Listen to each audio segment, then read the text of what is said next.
I want to write this. Yeah, as always, this is Recovery Monday morning where we get to inspire each other, motivate each other, not to lose hope, not to lose focus. Take us through that. Thank you so much. Blessed morning, Zimbabwe, Makadi Kwesekwa Muri. Today, to focus on a issue, don't lose hope, don't lose focus, but mainly in scripture, the book of Hebrews 11 from verse 23 and 24. You know that I'm sorry about Moses. Bible not when Moses grew up by faith, he refused to be Pharaoh's daughter. Chirikurambwa na Moses panapa arikuramba rugare runogona kuhinda calling yake. Moses wakadanwa to deliver people out of Egypt. But aberekwa muEgypt, Pharaoh aka adopta Moses akampa a good life, akararama life of palace. But that life was not good for him, but it was good. It was not good for him in the sense yekuti ane calling kuti abvise vanhu kubva maoko aFaro. But Pharaoh ndiye akatora Moses akamadopta akataka kumupa good life. Saka kuda kuti chimwe chinhu chinogona kuhinda focus yemunhu zvinhu zviri right. Pasi pese panoti zvakaipa zvinokuhinda focus yako. There are some good things that are not good for you nekuti zviri kuda kuhinda your focus kukubvisa pachinhu chakakunakira chaunofanira kufocusa. If you look at Samson anga ane calling yekureva vaFilistia, but Samson was in love na Delilah, a Philistine. Kureva kuti akaona chinhu chakanaka muzvinhu zvakaipa. At the end, Delilah akaronga nevanhu vakamubvisa maziso. Kureva kuti there are times ekuti zvinhu zviri bho hazvisi bho pane imwe nguva kana uchiunderstand your destiny uchiisa value pazvinhu zvakakosha muupenyu. I've got my uncle, sekuru wangu wadriver magonyeti vaenda kuSouth vaenda kuMozambique. Sekuru wangu waifanira kuwana opportunities ekuti vaiteka business nekudii but vaingoti vakadzoka nyaya 1 yavaikuudza kuti mfana bhebhi riri pamuzanzi. Sekuru vaiona vakadzi zvisingaite vakaenda kuMozambique zanzi futukezi riri pateta. Sekuru vakasvika pakuchembera havana chavakaita mikana yekurusa bhodha nemarori nekudii havana kutomboishandisa. Nyaya yekuti focus yavo yakabiwa nekunakidzwa nekuona zvinhu zvakanaka. So there are things that are good, but they are not good concerning your destiny. Unofanira kubva mazviri. Saka kurumurwa kubva muzvinhu izvozvo zvinotora wisdom. Saka Bible rati Moses by faith comes by hearing. Kurati wainzwa Mwari kuti nyangwe ndiri kupiwa good food mupalace, but this good food inoda kutouraya. Moses haana kuurayiwa physically, aida kuurayiwa mentally. Because ukaurayiwa mentally wafana nemunhu akatofa futi physically. Vanoti kusaziva kufa. Saka Moses akatoziva kuti good life yandiri kupiwa panapa pane zvavari kundibatirira panapa. So there are times ekuti unobatirirwa pane nzira dzakanaka dzekuti ndoda munhu anokutipa sokuti uri kubatirirwa. I always tell people kuti strategy inoitwa nevanhu kana vachida kurwisa mumwe munhu dzimwe nguva vanomuitira zvinhu zvakanaka. Zvakuti at the end unogona kusaziva kuti akandikanganisira ndeopi, because anokukanganisira achikuda anonetsa kuziva ndiye ari kukanganisira. Saka kazhinji muroyi wako panhamo anochema stiriki. Zvoda unofunza kuti munhu aida munhu, but istrategy yongoti yekuda kungovhara nekuti vabvise vanhu focus. So paEgypt vanhu vakatobatsirwa nekuda kuti panga paine mukomana akagona kuona kuti zvinhu zvakanaka izvi, but hazvina kundinakira for now. He refused. Wakaramba rugare, wakaramba zvinhu zviri right. Mwanasikana anogona kutadza kupinda mwanano yakanaka yeupenyu hwake nekuda kwekuti akadiwa nemunhu asiriye, but munhu asingakude dzimwe nguva anokuda. I will repeat this. Ngwarira munhu asingakude but achikuda. Nokuti munhu asingakude arikuda kukushandisa anotokuda, anotokuitira zvauri kuda, but deep down anoziva kuti munhu handimude, ndiri kutamba naye, but iye ari kukutambisa anoita sekunge ari serious. Zvokuti zvinotoda wisdom dzekuziva kuti panapa ndiri kudiwa but handidiwe. Why? Because zveupenyu chaizvo zvakanaka aaronge zvisina basa ndozvaanenge achingoita newe handitinogocha tinodini. I always tell people ukaona munhu anokugochesa ane plan yekukugocha, but there are times yekuti unofanira kungounderstand so tiri kugocha hedu but panapa mudhara ane plan neno. So there are times yekuti kune zvakanaka zvisiri right, and on the other side there are also bad things zvinorwisa munhu focus. Like vanhu vakasvika pakuti vaburitswa naMozisi muEgypt, vakuti aiwa kuEgypt kwakanaka, kwakune garlic, kwakune chii. Kuriona kuti nhamo ikakupinda unopedzisira waiwewo nhamo yacho ene wakuisapota. There are times yekuti vanhu vanofanira kuita rub off zvese zviri kunetsa nekudii vaite move on. vanongopedzisira vangozvigamuchira kuti ndoupenyu, tinoenda kupi, hapana zvatingaite, I was relate with this. Munzwa munhu achiti sitima branda takabva kumalawi kure, but ukatarisa unoona kune machaina ari kuvaka zvinhu, ari kuita zvinhu kure ndekupi Lilongwe neHong Kong. Saka unozoona kuti nyaya haisi yedistance, nyaya ndeyekuti munhu angokutadza kuziva kuti nyaya haisi padistance, iva neunderstanding, usalose focus. Kune zvinhu zvakanaka, ini handina mazino 4 izvezvi, ndakabviswa mazino nadentist, akaora. Chii chakaoresa mazino? Ndakanakirwa sinaite ndiri mufana, ndaidya maswiti, machocolates, ndichipa shuga nekudii, ndainakirwa, but kunakirwa ikoko kwanipa maresults ekuti handichanakirwa. Because handinofanira kunge ndichitsenga mai handichatsenga. But pane time yekutoti pane zvinhu zvakanaka zvaunenge uchirambidzwa nekuda kwekuti hazvina kunaka in the long run yefocus yelife. So life inongoda munhu ari dedicated, anongoziva kuti I'll value, ndichaisa value padestiny yangu. Chinonakidza nhasi hachindinakidze mangwana. Saka pane nguva yekuti unofanirwa kungosiya nyange zvichinakidza, and there are times yekuti you got friends vanokuudza kuti adai waita izvi, ona vamwe tiri kusipakwa, tiri kunakirwa, tiri kuita zvakati, wotoona kuti ashuwa timu rangu riri kusipakwa komana ndoitenge ndiri kubatirirwa, but in the long run ndakazviona kuti mumarriage timu ndee tingotipana so madhamu afanira kukujairira, uri kuitwa soyo, uri kuitwa soyo, kugariswa padheni, wakazodiwa, wakazodi vasina kugara padheni, vamwe vachi takavaviga. Unozoona there are times yekuti ndiri kugariswa padheni, but ndiri kugariswa mumakore ekurarama akanaka. So there are times yekuti hazvinakidze, but in the long run zvinokupa long life. So pane pamwe pekuti unogona kupinda musystem yetimu rako, ngatidai. At the end wotozoona kuti hatina zvatakaita, but musociety unenge uchitobhigwa zvoda dhara chibaba hatichaidze munhu, tinacho kuno tiri kutosipakwa. At the end wotozoona kuti mulife handina zvandakaita, but ndine zvandakaita ndikafadza timu rangu. So focus yelife inongoda dedication. Munhu anozonzwisisa nekuziva kuti nyange zvikaitika kana zvikanakidza, but hazvifanirwi kunge zvichitodisturba focus yandinayo concerning my future. Kuisa focus chinhu chinotoda munhu ari dedicated. Vanhu vakarumwa nenyoka murenje under the leadership of Moses vachienda kuCanaan. Mwari ndokubva vaudza Moses kuti chigadzira imwe nyoka yebrass uise padanda, anenge atarisa nyoka iyo anorarama. That information was very dangerous. Why? Because uri kunzi ignore dzinoruma, tarisa iri artificial iri padanda. Of course mind yemunhu inoda kungwarira dzinofamba dzinoruma idzi. But Moses ari kuti mukasatarisa idzodzi, mukatarisa isingarume munorarama. Zvinoda kuti vanhu vakawanda vakararama ipapo, vanhu vakatarisa isingarume vachiignore dzinoruma. So kuva nefocus idedication, kuva nediscipline, kuisa value pachinhu cheupenyu chinokosha. So most of the times zvakanaka ndo zviri more dangerous. Beware of good things zvinouya pa-wrong time. Ngwarira zvinhu zvakanaka zvinouya pa-wrong time. Nokuti strategy ye-enemy most of the time, indaifunza kuti vanhu vazhinji vakadivhosa nyaya yekuti upenyu hunenge hwakaoma, zvinhu zvichinetsa, but ukatozoona kuti vamwe vacho murume akatopromotwa kubasa, kana kuti mari ikangobatika mumba umu, havasina time nemumwe. Zvinhu zvakanaka zvinogona kudisturba plan yechinhu chinofanira kunge chakanaka muwanano mulife. So disturbance iri kuuya, iri kungouya nekuda kwezvinhu izvozvo. Saka vision yemunhu, vision is the mind yauinayo concerning something. Enemy yevision is sight. Sight muono wepanyama, naturally nemaziso. Vision muono wemind, knowledge.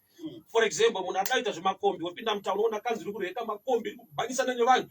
Sight inomudza kuti uri kuzviona, hazvina mari izvo, unoswera uchirekwa, unoswera uchitotengesa. But ane vision anotsvaga kuti sei vari kurekwa, sei vari kuita sei. Ona there are times yekuti these boys ndo vatori wrong, havasi kupaka panopakwa, havasi kurejista zvinhu zvinodiwa. So kana une knowledge, une that mind, une vision iri powerful than sight. That's why Paul Mataviri was blind, but bend mark akaemploya vanhu vane sight. Because kana une sight chete usina vision, unotambiswa nebofu. Why? Nokuti life ndo zvairi, you must have vision. Saka enemy vision is sight. So zvatinoona zvinogona kuhinda focus.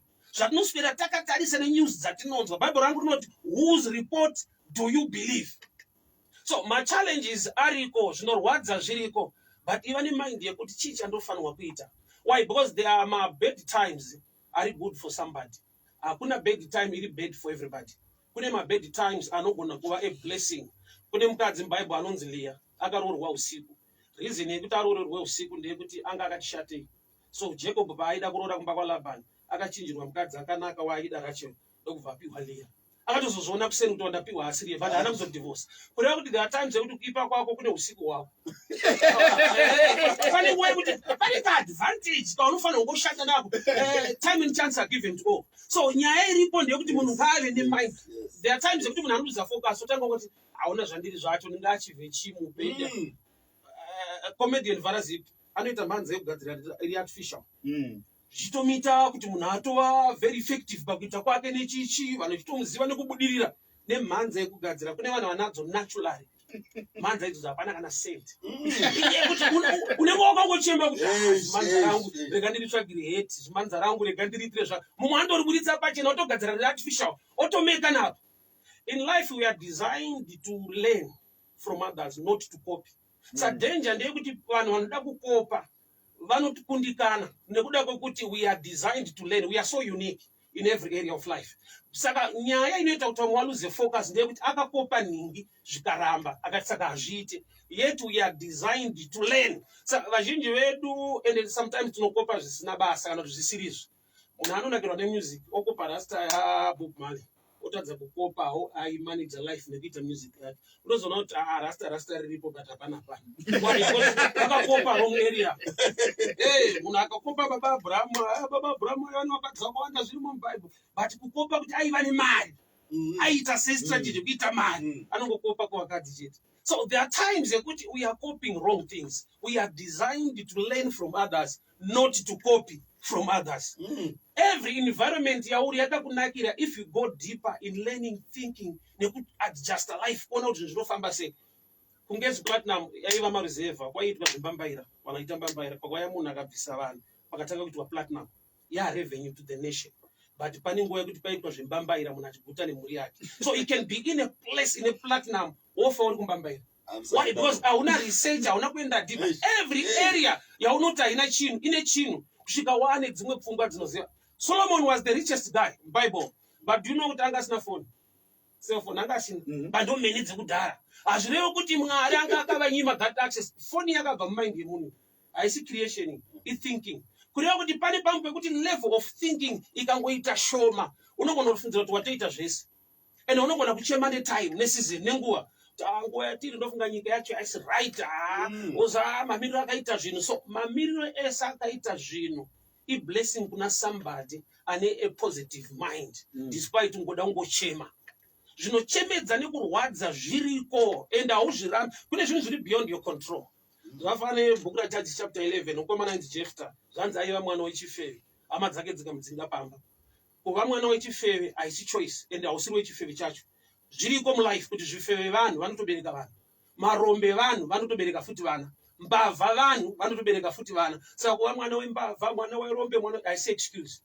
why because iwewe chawakaberekerwa ndochaunofanirwa kudiscover nzira dzakakunza panyika haisi nyaya chawakaunzirwa ndo nyaya so unogona kuuya musystem munyika ine zviri kurema zvakaoma but wopeta here maoko woti zvinhu zvichaita bho aiwa zvinhu zvinoitwa bho nevanhu nekufunga nekuronga so kuchema kana kuchema kuri normal unochema upokuta msozi then you move on why because ukaramba uchichema pana chinobuda tears haisi strategy my emotions ingoti zvinhu zvaoma so kuchema kubuda misozi kuti zvakaoma hapana zvandinoita hapana nyaya pari kudiwa strategy newisdom nekutsvaka nyasha kuna mwari so that you can move on in life why because chichocho chinorwadza chinokuddistract unopedzisira wangopeta makoti amanaka amene kumberi ikoko hatodii aberekwa wrong era time yacho zvinhu hazvina kumira musha iwewo mutime yauriyo mwari une reason une purpose say wauya in such a time wauya in such a country why nekuda kwokuti une blessing iri mauri I love this saying mbuya nehanda havana kuenda kuchikoro asi vanhu vanoenda kuchikoro kuti vanodzidza nezvambuya nehanda kurati iye pachake nyange asina kufunda but anotodzidzwa why because ane impact yaakaita yekuti paari itori subject itori history katori kanhu zvokuti ukasaziva nyaya yake unotonzi dofu but iye asina kuenda kuchikoro kwacho kureva kuti at your angle zvekuti ana havana kunemisawo chikoro dzimwe nyaya imwe subject iye haungararame blame game blame life yongoti ningi because life zvaunoitwa i10% zvaunoita iwe ndo 90 kana vakakuvenga kana vakakudii but don't join them life is good to support zvinoitwa nevamwe nezvinoti atiri kuborani rini mudhimbari but there are times ekuti unofanira kuona nyange ndazvidedicate kati awa kangu kekona dynamis ichiisupport ini mulife ndiri kuitei because I must not die a supporter I must be a supporter of things zvinoitwa nevamwe, but people must also support what I do. Because danger yekufa uri supporter ndekuti support inobuda muground ine ngoma nebigiti. Titatora mukombe yetu kumba kwacha kwachina. Hauna chawatora, uri kufarira kusapota zvinoitwa. Ndakamboona mumwe paCopacabana so. Sin kuma 8 akabata court. Kutadza kumiranzi. Tukubva kwatuku taita pungwe baba. Zuwere munhu achinakirwa baba. Ndikati ngoma tuku kuti azouyawo kwenyu imimi munetawo nezvinhu. Saka uri kuona here kuti mulife unogona kufa uchingoti zvaningi. It's good to support others, but make sure une chaunoita chinonidawo support yevamwe. Why? Because hauna kuuya panyika kuzoperekedza kuzobudirira. Aiwa, you have a role to play. Une zvaunofanirwa kuita. Vane zvavari kuita, appreciate them. Ngativagamuchire, ngativafarire, but ko iwewe uri kuitei. Vanhu vakakuvenga iwe uri kuitei. Because unopedzisira wakujoina vakakuvenga vacho. Because vanhu vakakuvenga woti hapana zvandingaite tingadiwi vanoisa havandifarire, you have joined them. You make a difference. Vanhu vachikuvenga iva nevision, iva neplan yekuti au move on. Inini ne strategy mulife vanhu vanokuvenga variko, whether you do good or bad. Utori munhu akaipa kune umwe munhu nekunaka kwese kwaunenge wakaita. Saka inini ndikaita munhu asingandifarire muchibasa chedu chechifundisi, mwandomira papfupi toparidza ningaparidze akazodii. I've chose to laugh at it. Ndinotoseka pazviri. Ndikatoona kana munhu anotumira clip kuti wangochiwanzirwana nekuchisekwa. Handina pressure nazvo. Why? Ndo zviri natural mulife. Vanhu chaivo vakasikwa naMwari kune vasingade Mwari. Munhu akasikwa naMwari kune asingade Mwari. Saka iwe uri munhu manje. Vamuwana kuti vese vakude, hausi mari. Ukangoona uchingodiwa nevanhu vese pane era. Why? Because kuna umwe vanhu vafanira kuita right. Why? Nekuda kuti une focus. Pese paunoita dedication nefocus in life yako, the devil is not happy. And he will send people vanoene maideas mamwe asingaite. Vamwe vanotokudza kuti aiwa zvari kuita hazvisiri zofocusa neizvi. Ndakakura mucommunity yekuti taifunga kuti tine chipo chebhora. But bhora chaingova chinhu chaitambwa mugeto nemunhu wese. Saka pamwe pacho unofunga kuti you are gifted in that area nekuti unewa uri kukunda. But unozoona kuti haisi gift yako, gift yecommunity because of poverty. Hakuna kusina kutamba chikwesha, hakuna kusina kutamba bhora. And tichitogona ikoko but hatapa takaenda why? Because yanga isiri gift. Chaingova chinhu chiri kuwanika musociety chekuti munhu ese ndo chaanoita. So in life panotoda kuti uve nestrategy nekunyatsonzwisisa kuti chinhu ichi ndechecommunity here ndo zviripo kana kuti ndo zvandofanirwa kunge ndichiita. Because pese paunoita chaunofanirwa kuita, there's a spiritual backing because you are wired and gifted in that area. So life inongoda kuti ungoisa focus, ungoramba wakamira wakatarisa kuti apa ndo pane zvangu, ndo pandobuda. Kana vanhu vakaita sei nyika, whether iri kurwadza, whether zviri kunakidza. But the most dangerous thing chandinongobata inini zvinonakidza. Zvinonakidza kazhinji ndo zvinobvisa vanhu focus. Ini ndiri kuchikoro, I was so intelligent, but handina kubuda zvakanaka. Why? Focus yangu yanga iri wrong area. Kuchikoro taiona vasikana vasingaiti. Taiona vasikana zvekuti pane pandakambobatirwa tsamba nananyorera musikana iri mubhuku. Ticha veEnglish vakaramba kuti ndiyangu bo ndakangoisa zita. Vakati akaisa tsamba mubhuku kuti Simon ndiri kumuda panapa. Vanhu vovaramba vakanyara. Ndo ndazoenda ndikati aiwa ndiyangu. Ticha ndokubva tangu ndikisa nharo tsamba yangu. Ko munoita nharo sei? Ndindakainyora tsamba zvanzi English iri umo. Neudofo hwako azvipindirana. Ndakati aiwa chirungu chemabhebhi ndokusai ndokubva. Chirungu chemabhebhi hamundingasise. Zvekupasa hatisakogari chirungu chekuti bhebhi kurisosa. Aiwa ndomufudumira. Chandakawana kutsana havana focus. English yese yatiri kunyora paliterature havako. But pakunyengetedza vano vanhu. Aiwa chirungu chachiripo chemabhebhi. Saka focus yacho unozongobuda pachikoro une mbiri unzi ndiyakabata chimoko chechi, ndiyakabata chimoko chechi. Hauna chimwe chawakaita mulife. Focus yakabiwa nezvinonakidza. Ende zvimwe zvacho zvichita kuti vanhu vachikukudza vachikubhiga so and going the wrong area. In life you need people vanokutsura. You need people vanokudza zvinhu chaizvo zvelife. My yes men are very dangerous. You can lose focus nevanhu vanokubhiga in a wrong area, in a wrong field. So time yekuti usiyane nazvo. You need wisdom and the grace of God. Why? Nekuda kwekuti Moses by faith when he grew up ndo paakaramba achiramba zvakanaka. Osa kuudza mwanasikana nhasi kuti zvimwe zvinhu zvakanaka ramba anonge uri kumudzvanyirira. Because kana achibvisirwa rent nemudhara yeye omuti zvakanaka hazvo kuti uri kugara mutonazi but hazvina kukunakira padestiny nefuture yako. Uri kuwestwa time iri kupera mudhara yane munhu wako uyo hakuna kwamuri kuenda but ari kuitirwa zvakanaka. So zvakanaka kazhinji ndo hindrance. Focus yevazhinji there are good things happening. Kune vanhu vanoitirwa kamwe kadiki. So in the long run utozoona kuti life yake yakawestwa paakaitirwa chinhu ichi. paangonzi ande kuholiday kuDubai ndo pakaenda destiny yake. But kuDubai kwakanaka achitodzoka usapane paanenge ari 4x4 yemudhara yeyo vanhu vari panze vanenge vachitomuyemura kuti zvake ari pari naye. But zvati destiny iri kuwastwa, but iri kuwastwa nestrategy nenzira yakanaka. Life unogona kuwastwa, unogona kuabuswa, unoza focus nezvinhu zviripo. So zviripo zvoda kuramba. Well said. As much as we all love things that are nice and good, but at the same time, it's a very powerful word that we just picked up here. Don't lose hope. Don't lose focus in everything that you're doing. Yeah. A lot of things are coming up. This one says, Evangelist Natombo Park up aside Pe Rodi, so that I can hear this one. Thank you for the word. Now I can walk with confidence and the right choices in life and have wisdom. That's a message coming out in Nambopaka. Mkuru anotaura chokwadi. It's not bata asi chokwadi. Yeah, great. Thank you so much, Evangelist Trimon Paringa, for the wise words. Don't lose hope, even yourself. Don't lose hope. Don't lose focus. Amen. Thank you so much for the wise words. We appreciate it. Shumba.